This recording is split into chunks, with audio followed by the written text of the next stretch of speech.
Okay, Shavua Tov Mevorach. Okay, right now we are doing the second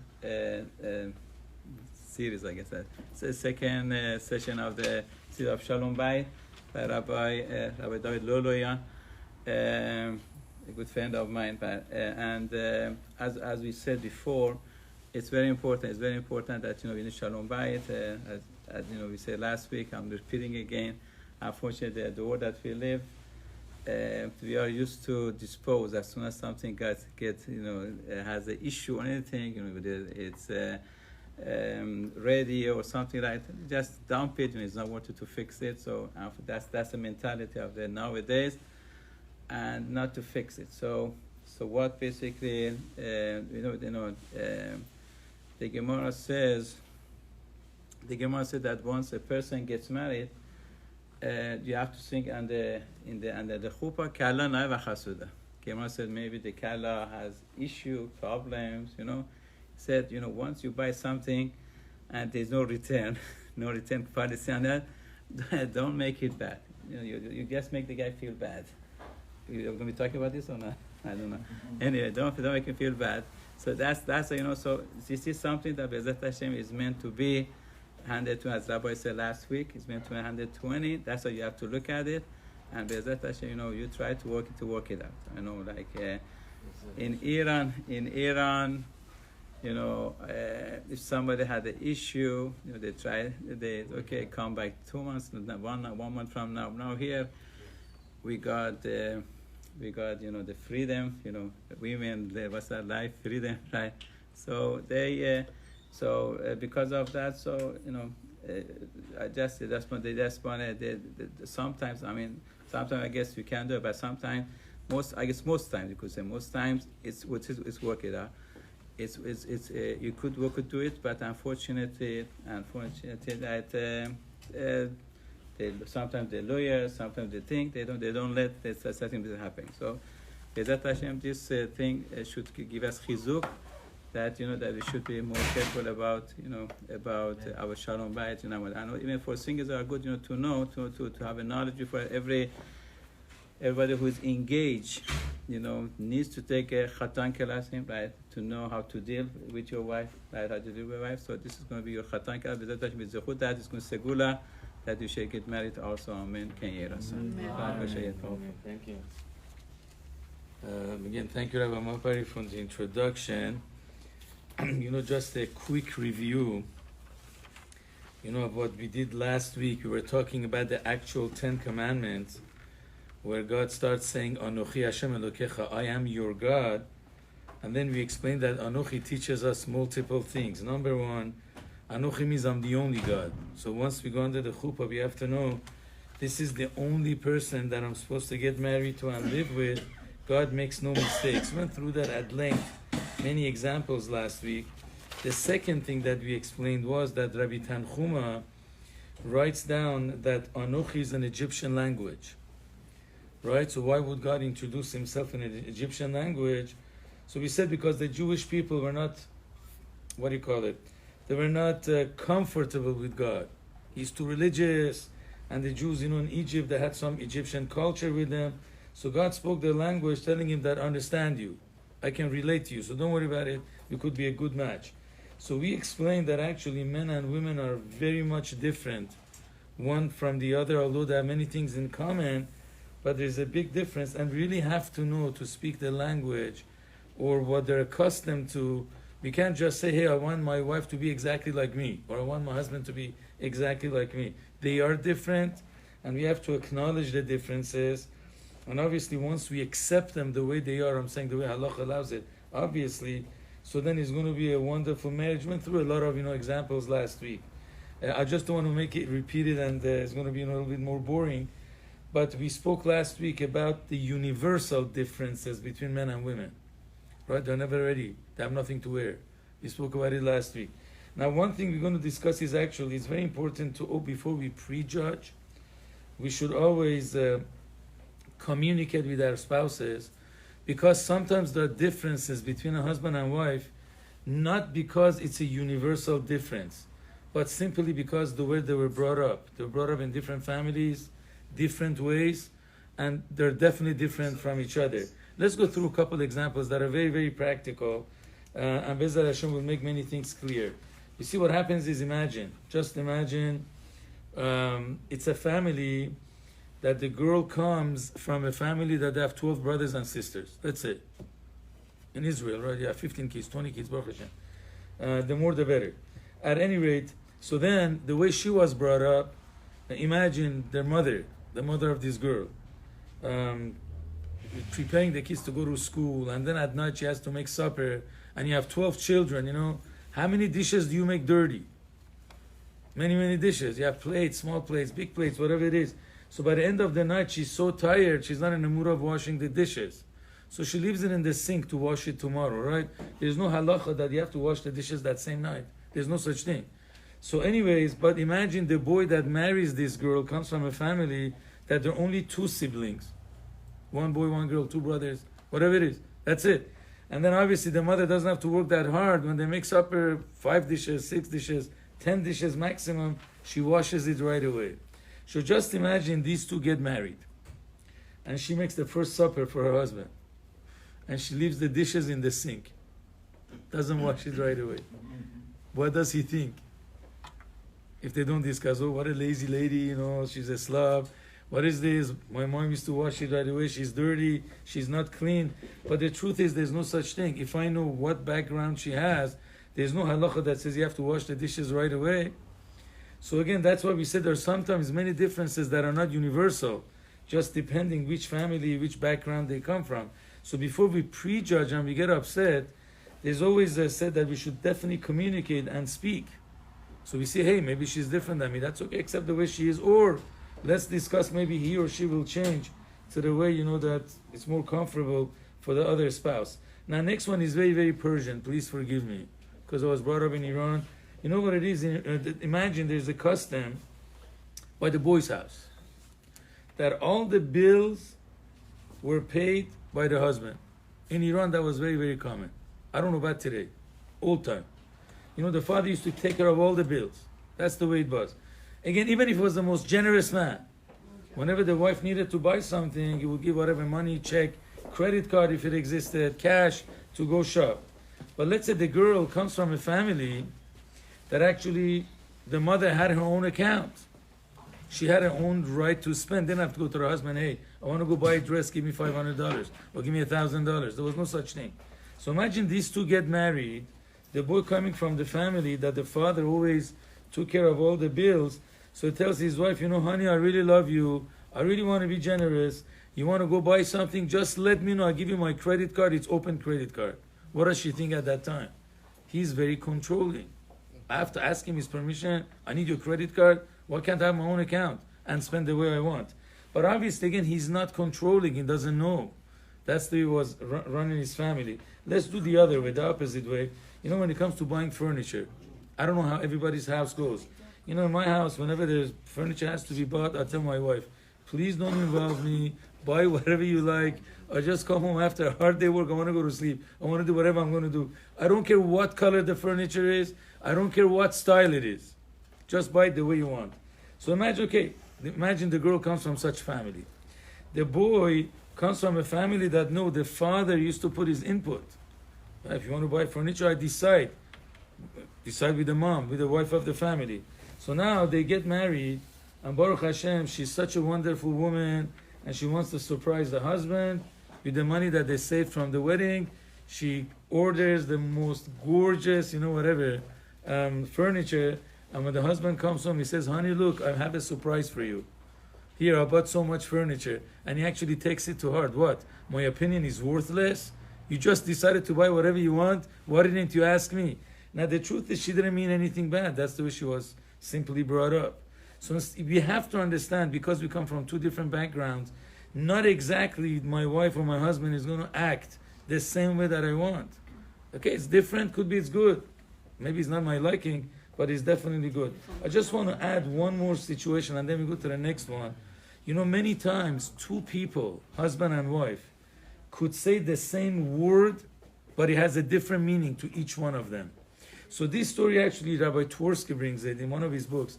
And again, I recommend everybody, newlyweds or not newlyweds, definitely buy this book. It's called The First Year of Marriage. You know the guy, Zecher Tzadik Livracha Rabbi Twersky, I think he lived over 80 years, 80 some years, and he wrote like 80 books. Amazing, very knowledgeable. He's a rabbi, he's a psychiatrist, psychologist. He dealt with alcoholic people, people on drugs, people, with emotional, whatever mental problems. So he brings a story. A husband and wife got married. They decided to have a private Shabbat once. So anyways, they had a very, very nice Shabbat. Once the Shabbat is over, as you know, Jews always eat. You can't go without eating. Purim is coming up, right? They say one of the complaints that Haman had was that the Jews are always eating. They never go to work. Friday comes, they don't go to work. They have to prepare for Shabbat. Pesach comes, we got to clean the house. Now, if they come from Shiraz, I don't know if you know the Shirazis, they don't work from Wednesday because they're so religious. They start preparing from Shabbat. These are like the lazy group in Persian. I'm not saying they are, but at least that's a Lashon Hara they say about them. So from Wednesday, they stop going to work. Anyway, so Haman goes to Achashverosh and he says, Jews are just, using our, what do you call it? Resources. Yeah, resources, all the welfare. They never work. It's not worth it to keep them. Anyways, what happens at the end, Baruch Hashem, when Haman got killed, we have another day to eat, which is Purim. So he was complaining that we eat too much, we never go to work. So we have another day that we don't go to work and we eat again. Thank God for that. But at any rate, so this couple, why did I say we always eat? After 3 meals of Shabbat, you have to eat another one. Malava Malka, Suda Rivit. So the guy comes from Shul and he tells his wife, let's choose a name that nobody has in this room. I don't think anybody has the name of Bela. Am I right? It's very, very Ashkenazi name. Anybody's called Bela here? No Bela. So it says, Bela, please, maybe make the Suda Rivi. 5 of my friends are coming in 45 minutes. Now the woman disappears, the wife disappears, and then he finds her crying in her bedroom. So Dr. Twersky writes down that he says, Bela, why are you crying? So he says, how could you do this to me? Don't you know, it takes me 2 hours to make a Melave Malka and your friends are coming in 45 minutes? What, I have to be in such a rush to make it in 45 minutes? So the boy says, I don't get it. Melave Malka, Suda Revi, is leftover rice, leftover chicken, leftover challah. Just make a cup of coffee, that's it. Why does that take you 2 hours? So she says, I didn't know. Because my mom never makes leftover food. She always makes it from scratch. So again, you see, Melave Malka or Suda Revit is the same word. But to her, it meant something else. And she was like very upset. But to him, it just meant leftover food. So again, from here, he proves that really many times you might use the same word. But because of a different background, they have different meanings. So we say again, differences will happen when you get married. If you're married, many, many differences will happen. They probably are not completely alike.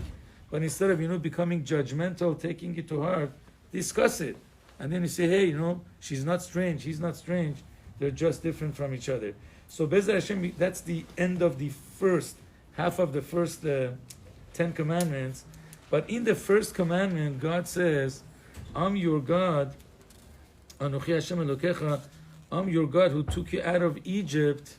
And he says, Asher Hotzeticha Meres Mitzrayim mi Beit Avadim, from house of slaves. And the commentators have a problem with this. This is our day of wedding with God. Why is God, pushing and saying, what, I married you, you're my spouse, but you should remember that I took you out of Egypt, but not just taking you out of Egypt. You were a bunch of slaves. It sounds like I'm so nice that I chose a bunch of slaves to be my spouse. Doesn't sound right. I always say this joke in my classes. One time, there was a whole group of Persian kids. They had a hard time finding their spouses. So we decided, for a Shabbat, we're going to go to Tijuana. Because at that time, there was a Chabad house there. And they think, girls from Mexico, from Tijuana, they have less demands. They're going to find their wonderful wife there. Anyways, the problem was, when we went to Tijuana, that Shabbat was a Mexican holiday. Nobody was in town.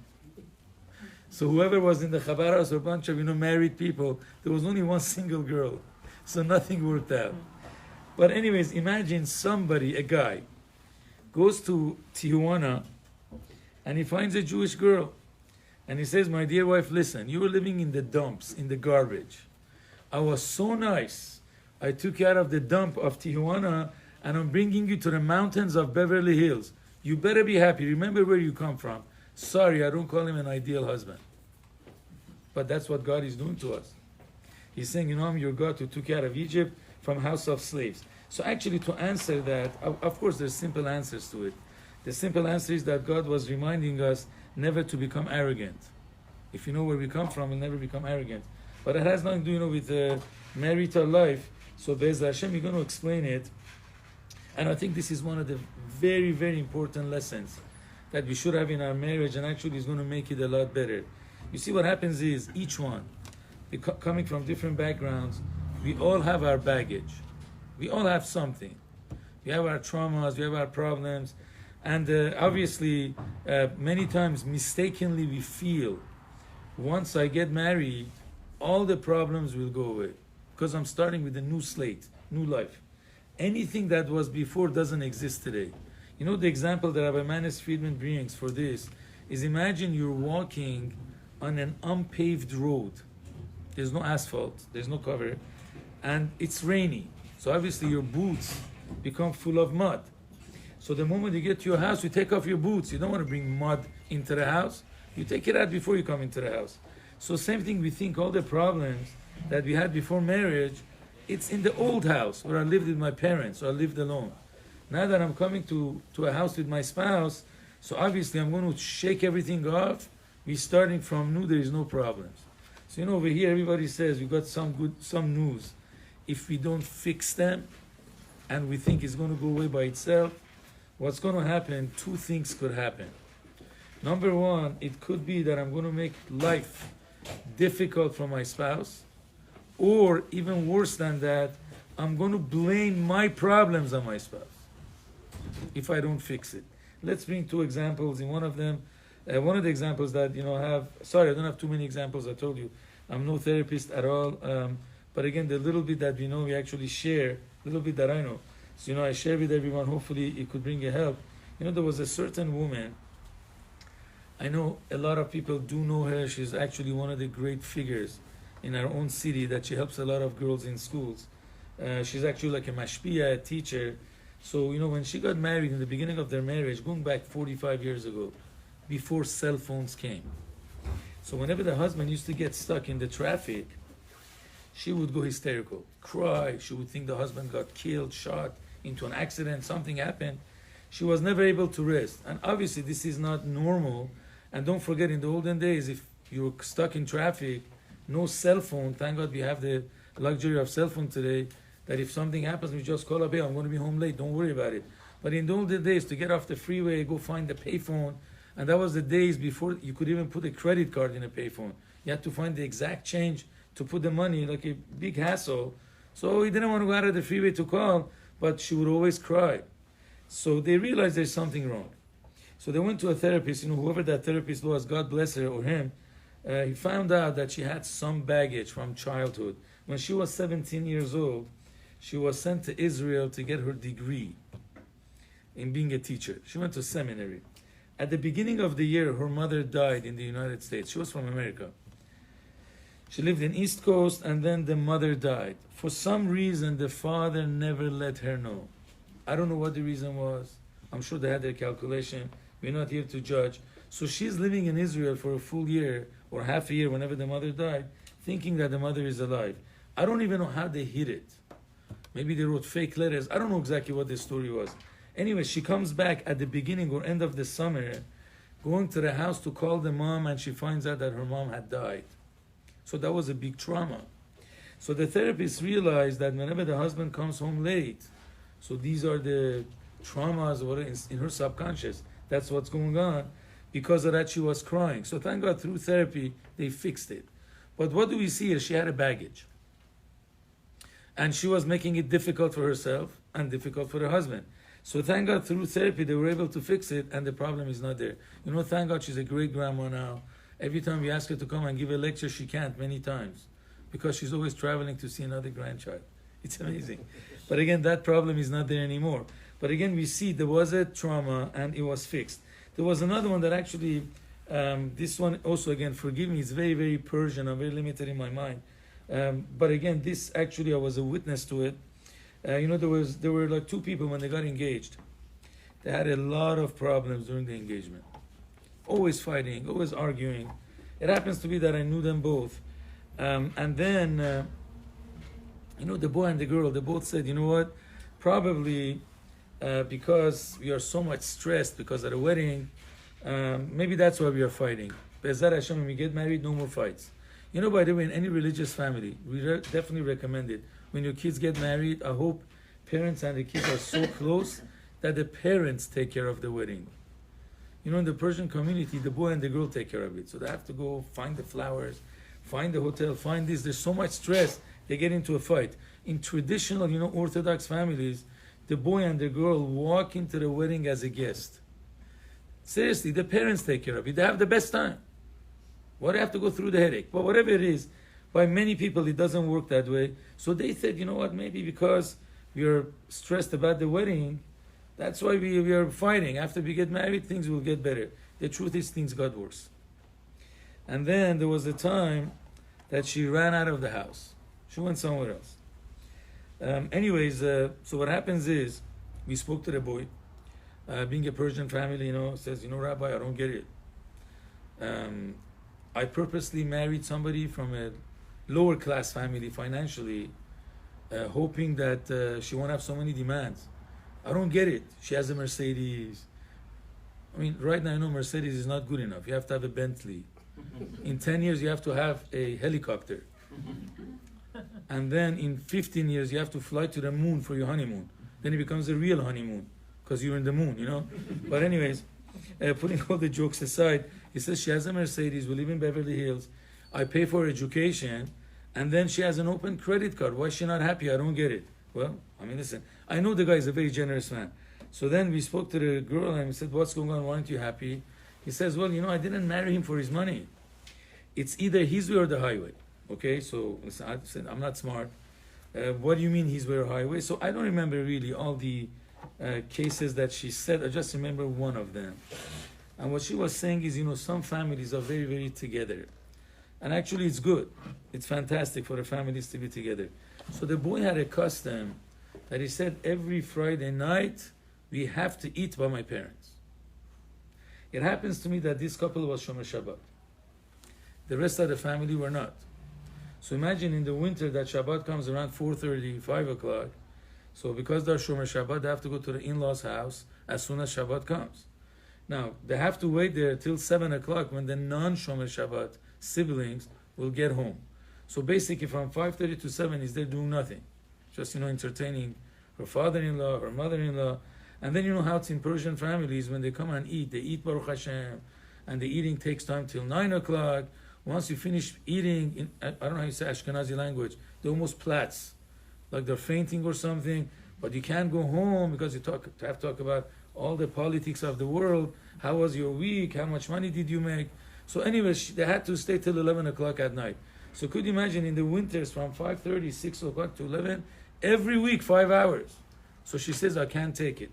And I'm going to add this, please don't take it in a wrong way. I'm just saying it as a medical thing. Sometimes you have to speak things very open. Doctors say when you marry a woman, please don't, I don't mean in a wrong way, actually in a positive way. You're marrying 3 people.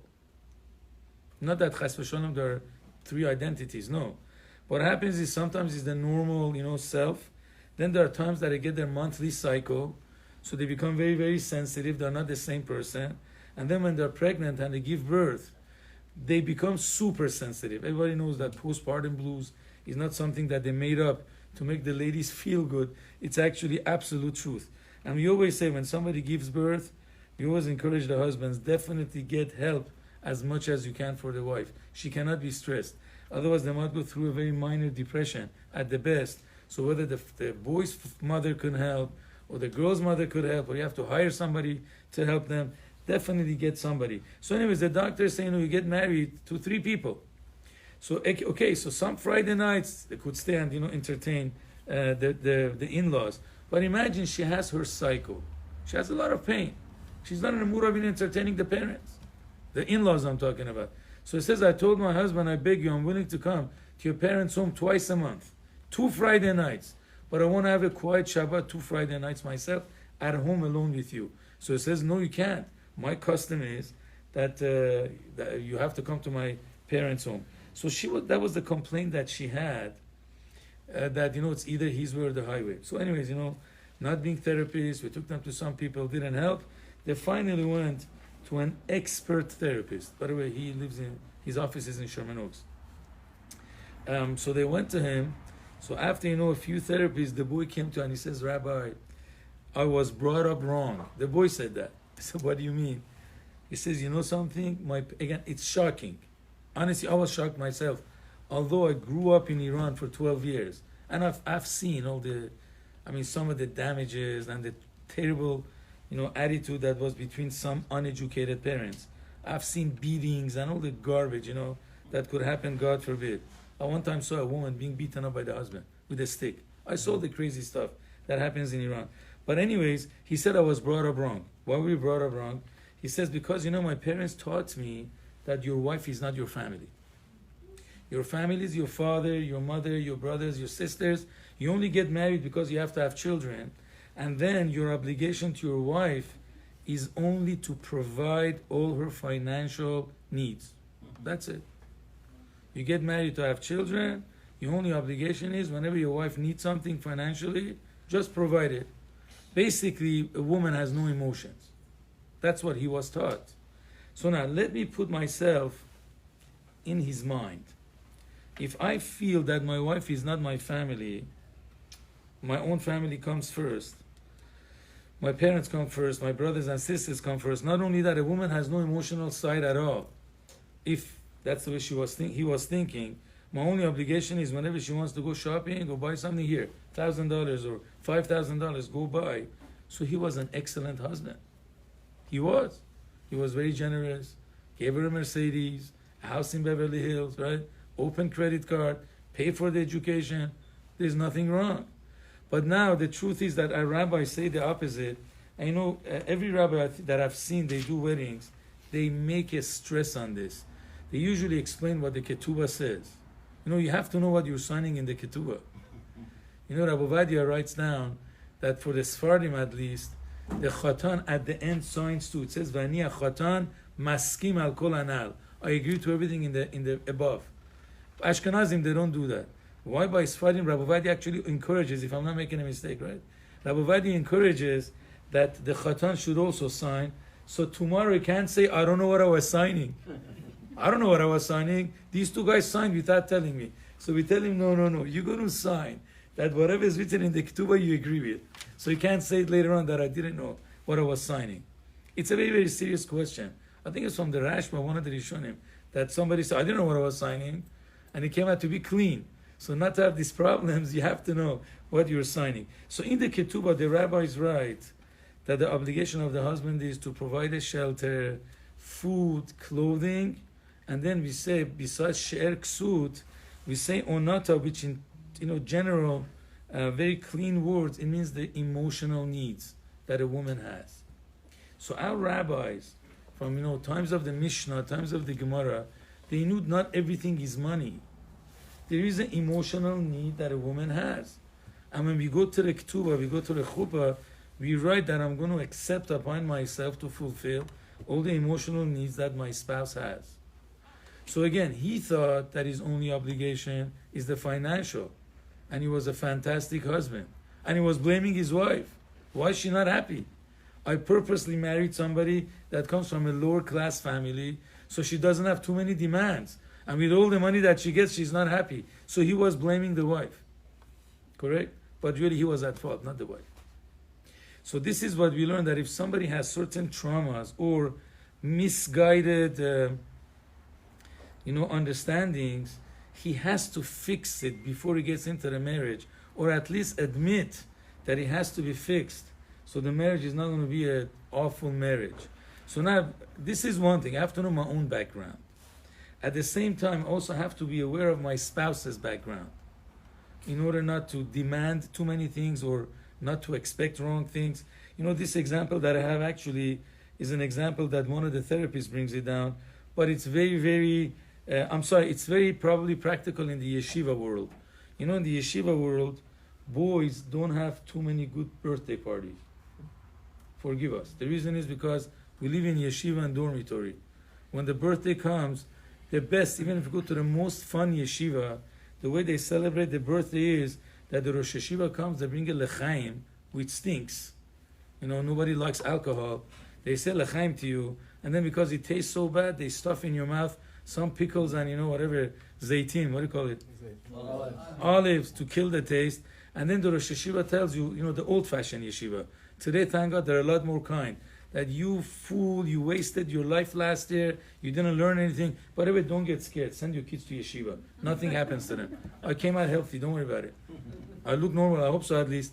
By the way, these days they're a lot more positive. So basically, the birthday is like a pounding that you should become a better person. So what are you going to take upon yourself to be a better person? So birthday actually is like you're in the army.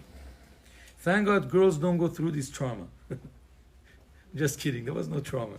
You know, by the way, I learned everything in yeshiva except two things. I can't drink alcohol and I can't eat herring. These two things I hate. Even though I went to Chabad yeshiva and there was plenty of both, alcohol and herring. I'm not a good Chabadnik, forgive me. These two things I can't eat. I'm in peace with gefilte fish because I put chorein and I kill it with a horseradish. But herring I can't eat. I can't touch it. At any rate, so going back, so this boy doesn't know what a birthday is. Now going back, you know, because girls don't go through that, how do the girls celebrate birthdays really? Baruch Hashem, one Sunday all the families come, the aunts and the uncles and this and that. And then they give so many packages, so many checks. At the end of the day, the fun part is to open up the packages, open up the envelope, see how much money is in there. So basically, at the end of the birthday, Baruch Hashem, she's $5,000 richer. No stomachache from alcohol drinking, none of those stuff. So imagine this boy gets married from yeshiva to the girl, to his wife, and then thank God her birthday comes. Now he has no clue how to celebrate the birthday for his wife. So if he's Persian, he's going to go first where? 99-cent store, right? That's for sure. Or the dollar store. What is he going to buy? He's going to buy a postcard, I don't know, happy birthday, whatever it is, all those romantic words that are there. Now he has to buy a gift too. So he's going to go to Costco or whatever, I don't know, any of the stores. He buys a bouquet of flowers, right? Which is $19.99, maybe post-Biden is $29.99. Doesn't matter. It's under $50. And he says, honey, I love you. Here's your birthday gift. Happy birthday. So what is she thinking? Either he's cheap or he has no clue. That's not the way we celebrate the birthday. Where's my uncles, my aunts? Everybody got invited. So obviously, he's going to think that, you know, it's just inconsiderate or he has no clue. He wants just to get rid of the birthday. But the truth is, he doesn't know because he never celebrated birthdays. He doesn't know. That's the way it is. We have to know our background and we have to know the background of our spouse. This is exactly what the Ten Commandments, the second part says. When God says, I'm your God who took you out of Egypt, right? And he says, I took you out from the house of slaves. He wasn't putting us down. You know, the Jews lived as slaves for at least 116 years. They were there for 210 years. As long as Levi was alive, okay, the slavery wasn't so bad. But the last 116 years, they lived like slaves, not getting paid nothing. So they were very stressful, angry people. So God tells them, I know that you were slaves. We are getting married to each other. We're going to go through the desert, and there are going to be uncomfortable things happening. If you're not going to take care of your anger, you're going to blame everything on me. So better take care of your past. Otherwise, you're going to end up blaming me, not yourself. And actually, we find it. You know, the Jews got their freedom leaving Egypt. Free people. That's the greatest thing you can have. And they saw so many miracles that God made for them. They went out of Egypt. There was Kriyat Yamsuf. You know, the sea split. Everything happened. Suddenly, you know, they get to a place, there is no food to eat. They suddenly get angry. Why did God take us out of Egypt? He hated us. It says it, Besinat Hashem Otanu. God hates us. He took us to the desert to kill us with hunger. When there is no water, they again get angry at God. God did this because whatever, He wants to kill us with thirst. Come on, God gave you so much freedom. Ask Him nicely. But again, they had this problem. Every little thing made them angry because they were slaves for many years. So God says, understand that. You have this slavery problem. You're angry, fix it. Otherwise, you're going to blame me. At the same time, God was telling them, because I do know that you have that problem, I will be very patient with you, but you got to fix it.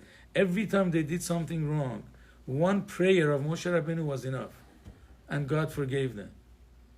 Because again, he knew they're not really at fault. They went through a hard time in Egypt, and he forgave them. So this is the lesson that, I've seen so many marriages, unfortunately, that, the husband has a complaint or the wife has a complaint. All they do, they blame the other person. Yeah, of course, whenever there is a fight, both sides have to fix something. The question is who's more at fault. But one thing we learn is, I have to look at my background. I have to fix myself. Don't blame the other person. If I fix myself first, there is a hope that the other person will change too. But if I'm going to focus the whole time on the fault of my spouse, nothing is going to be done. So there's one part that was that clear? Bezrat Hashem? I hope so. There's one thing that I never spoke about it before. I heard it from Rabbi Moshe Ganut. He's a Talmud of Rabbi Yitzchak Ginsburg. He's a big Kabbalist in Israel. And actually he explains Torah according to psychology. So one of the beautiful stories, that he brings from the Torah, I'm sure many of us are familiar with it, is the day, that David HaMelech wanted to move the Aron Kodesh to his city, Ir David. So, the first time when he did it, he made a mistake. He was supposed to give it to Levim to carry. He made a mistake and he put it on a wagon. You're not supposed to put it in a wagon. Levim or the Kohanim, depending, which opinion you learn, they're supposed to carry it. He made a mistake. Anyways, when they put it on the wagon by mistake, so the Aron starts falling down. So there was a man with the name of Uzzah. He goes to catch it because he was afraid maybe the Aron is going to fall on the floor. As soon as he tries to touch the Aron, he dies on the spot. He should have known, that the Aron carries itself. The Aron doesn't fall on the floor. When the Levim carry the Aron was actually carrying them. Anyway, so what happens is, when that happens, whenever something bad happens, our habit is that we blame everybody else.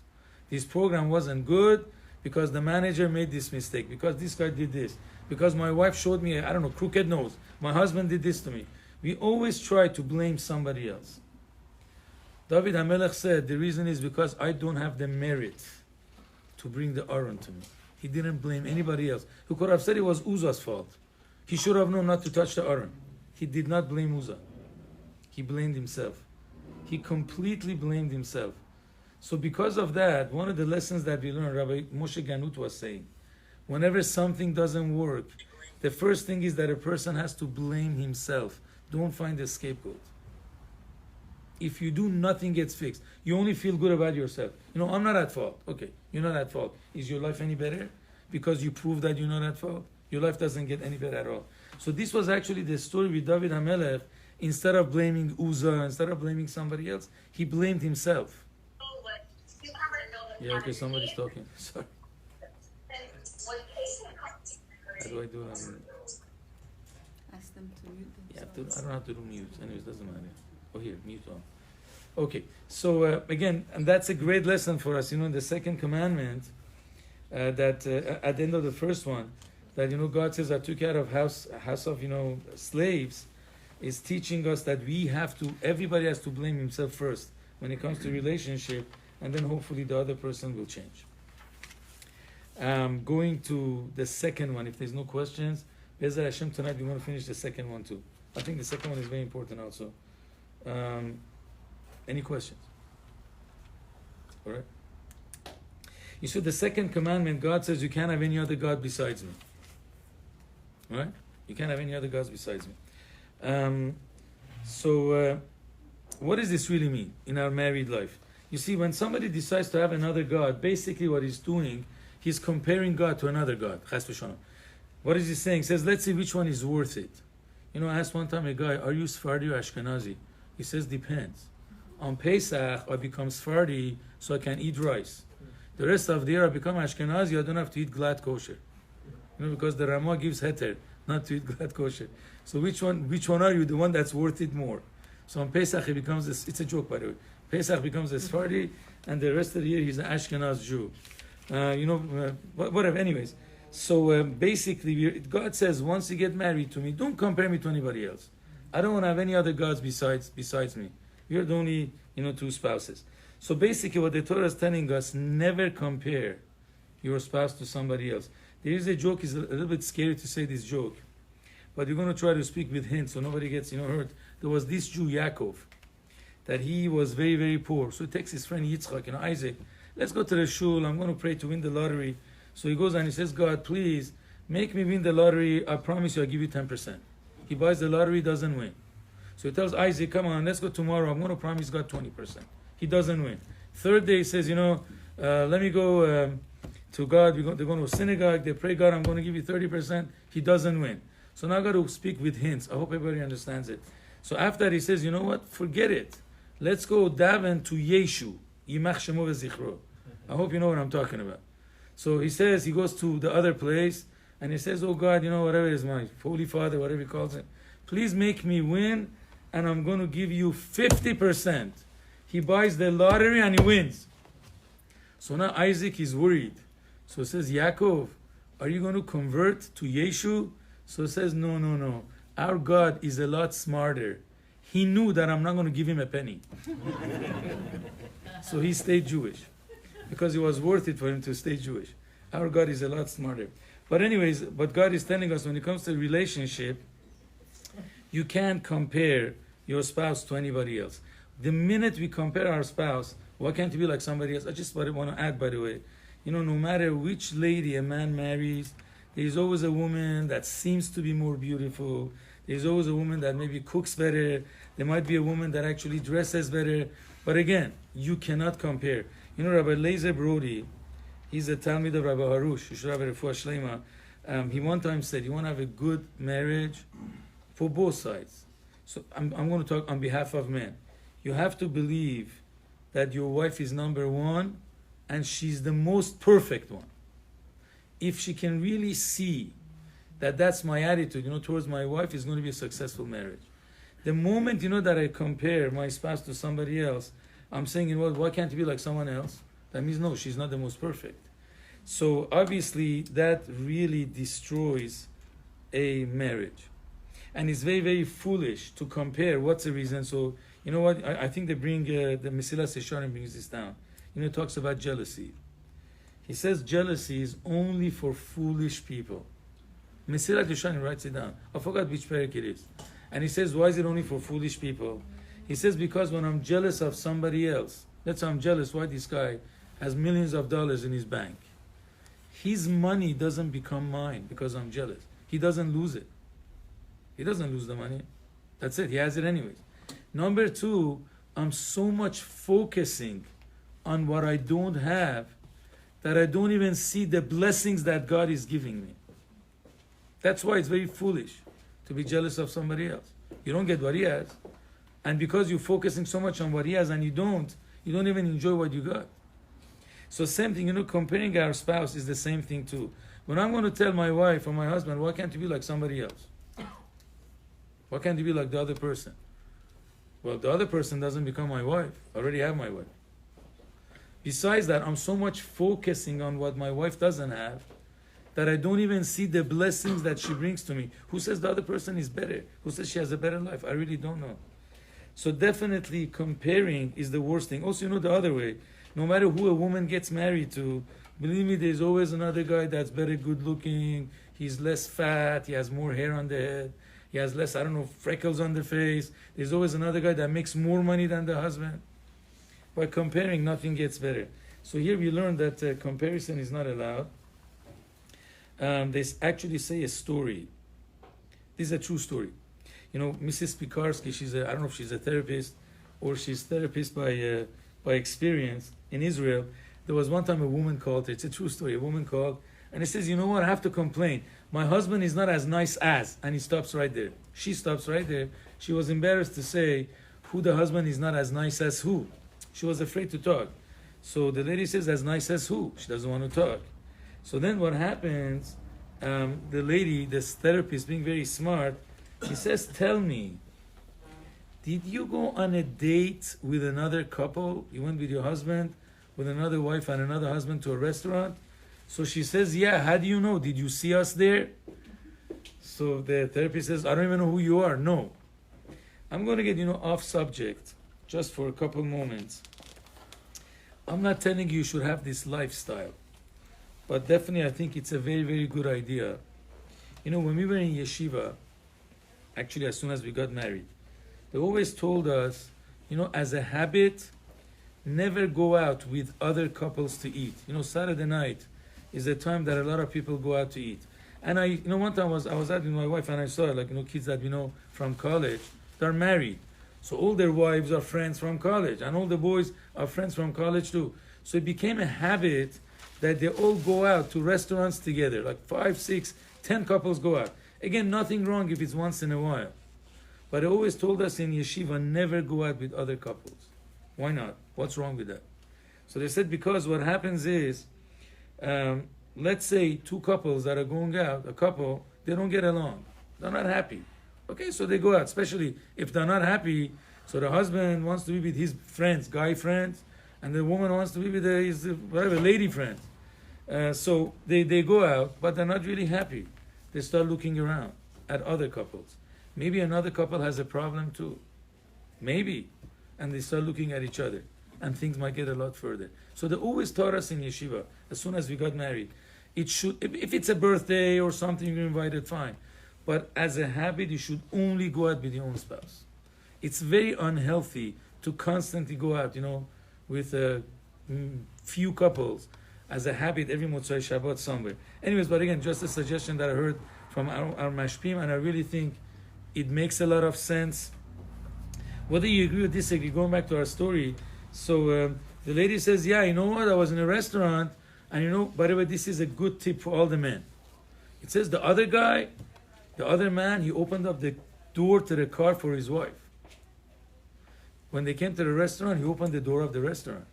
When they came to the table, he pulled out the chair for his wife. And it was a cold winter, he actually took off the coat of his wife. My husband didn't open up the door of the car, not the door of the restaurant, didn't pull out the chair, didn't, take my coat off. Not only that, the other husband, he was so much in tune with the wife that he knew what kind of a food the wife likes. My husband just cared to order for himself. So I'm very upset at my husband. So the therapist said, you know what? Look at the positive things that your husband has and reinforce them. Don't focus on the negative, and Be'ezrat Hashem, little by little, the negative will go away. Do not compare. Obviously, everybody has their advantages and their shortcomings. Look at the advantages, focus on them, and definitely things will get better. This reminds me of a story, by the way. Rabbi Jacobson, alav shalom, he was one of the rabbis that he made the first Baal Tshuva yeshiva in New York. Now, thank God, there is many, many Baal Tshuva yeshivas, but we're going back in the 50s, in the 40s. He made the first Baal Tshuva yeshiva, so he had many, many Talmidim. So one of them, going back in those days in the 50s, or maybe, late 50s, maybe late 40s. So there was a couple, that the wife was a little bit modern. So the skirts that she used to wear were shorter than the other women. Again, nothing like today. I'm saying, I don't know what the standard was those days. But again, his wife was wearing a skirt which wasn't to the standard of the others. He was always embarrassed. Every time they went somewhere to a simcha, to a wedding, all the other women, oh my gosh, what kind of dress is she wearing? So they used to get into arguments. And every time he told the woman, hey, why are you wearing this? You're embarrassing me. They would get into fights. So he went back to his mashpia, Rabbi Jacobson, alav shalom. And Rabbi Jacobson told him, you know what? Is that the only dresses that your wife wears? He says, no. She has some nice ones. So he says when she wears the shorter ones, don't say anything. Don't say anything, just smile, be nice to her. When she wears, the longer skirts, compliment her. How beautiful she looks, how nice it is. He says, do it for 5-6 months. Then come back to me, see what's going on. Anyways, he did it. Never complained, never fought. And then every time she wore something that was presentable, according to halacha, was 100% okay, he said only good things. So they said after 5-6 months, she threw all those skirts out. The short ones. The short ones, yeah. Of course, the short ones. Not the long ones. So obviously that shows that every woman really wants to make the husband happy. Every normal woman, every normal man, wants to make his wife happy. So instead of, focusing on the negative things, or let's say, over here talking about comparing, look at the positive, the strong jackets that they have, strengthen them, and Be'ezrat Hashem, the negative will go away. Now we're going to actually end off with the Gemara. You know, this Gemara seems to be so funny, and it really doesn't make sense at the first look. I'm sure there are many explanations for this, but I heard this explanation from Rabbi Zargari. You know, one of my friends, he's a rabbi in Etz Chaim in Los Angeles, says the Gemara Masechta Brachot, very interesting, funny Gemara, that it doesn't make sense at the first glance. The Gemara says in Israel there was a custom. When a boy and a girl got, it was a minhag, you know, everybody's minhag. When a boy and a girl got married, so the day after the wedding, all the friends of the Khatan went to him and they asked him, what's your wife? What kind of wife do you have? Do you have a matzah or a motze? Now, what is matzah or motze? So it's actually a play on a pasuk. There's a pasuk that, you know, Shlomo HaMelech contradicts himself. In one place he says, matzah isha matzah tov. If you found the wife, you have found the best thing. Another place Shlomo says, motze ani mar mimavet et isha. I find that a woman is worse than death. Now, Shlomo HaMelech wasn't drunk. How could he say one day the best thing is a wife? Another pasuk he says, no, having a wife is worse than death. So the Gemara says, it actually depends what kind of a wife you get married to. If she's a tzaddiket, she's a good lady, so that's the best blessing for a man. If she's a wicked lady, you know, marshat, I don't know what the language exactly is. Isha ra, I think. If she's a bad woman, so then it's better to die. So that's what they were asking this guy. That was a minhag in Eretz Israel. So if the guy got married, they went to him the next time. They said, okay, what kind of a wife is he? Is she a matzah, which is matzah isha matzah tov? You found the best blessing? Or is she matzah isha mar mimavet? So here, you know, first of all, the Etz Chaim has a very strong question. In the Hakdama, you know, to Etz Chaim, he says, isn't that a halacha that you can't speak Lashon Hara or extract Lashon Hara? And this wasn't a one-time thing. It was a custom in Israel. You go ask what kind of a wife you got married to, you're not allowed to speak Lashon Hara. And the Gemara says it was a custom in Eretz Israel. Number two, you know, very practical question, not a halachic question. If you would go to this guy after 2 years that he's married and ask him what kind of a wife you have, understand, you go the next day after the wedding, of course they love each other. Even if they got into a fight the day before, at the wedding they were fighting. But the love is so intense that they push it away. Of course he loves his wife the next day. What kind of stupid, you know, seemingly custom is this? So I know there is many answers, but no, I heard this many years ago from Rabbi Zargari. So he says they were not asking what kind of a wife you got married to. They were asking what kind of a guy are you? Are you a matzah or a motza? What does that mean? When you say matzah isha matzah tov, it's past tense. If you have matzah, somebody that has found his wife, matzah tov. Motze means I am finding. Motze ani mar mimavet ta'isha means I'm finding my wife. What's the difference? Somebody goes under a chuppah, the minute they say the blessing, he says, Baruch Hashem, I found my wife. I don't look anymore. I don't compare anymore. It's because I found my wife. So if somebody says, I already found my wife, matzah isha matzah tov. That's the best. Somebody after they get married, motze ani, I'm still looking for my wife. Which means I'm comparing her. Did I marry the right person? No, maybe not. Oh, she looks better, she cooks better, she walks better, whatever it is. So then I'm still looking for my wife. Motze ani. If after marriage you're still looking for your wife, you're comparing your wife to somebody else, so then death is better than such marriage. So the problem is him. But again, the wisdom, again, the way, you know, Rabbi Zargari explained it, is that the custom was they were teaching him musar. What kind of a guy are you? Are you the matzah type that you feel, you know, you found your most perfect? Or no, you're still looking for your wife? Is that his kiddush? I don't think so. Probably heard it from somebody else. But even if it is, no, I don't even know if this is a pshat in the Gemara because it's not simple pshat, but definitely it's true. The concept is very true. I'm sure you heard it from one of his Rosh Hashivas. I never had a chance to ask him who he heard it from. I don't even know if he's going to remember it now because this is like over 25, 30 years ago. That's when I just moved to LA. So whatever it is, but it's something that makes a lot of sense. Be'ezrat Hashem, we're going to stop here because we're going to go through the third and fourth commandment next week. I don't think we're going to finish the 10 commandments of marriage, but after next week we're going to probably put a small, hold, and we see what happens. Huh? Yeah, go ahead.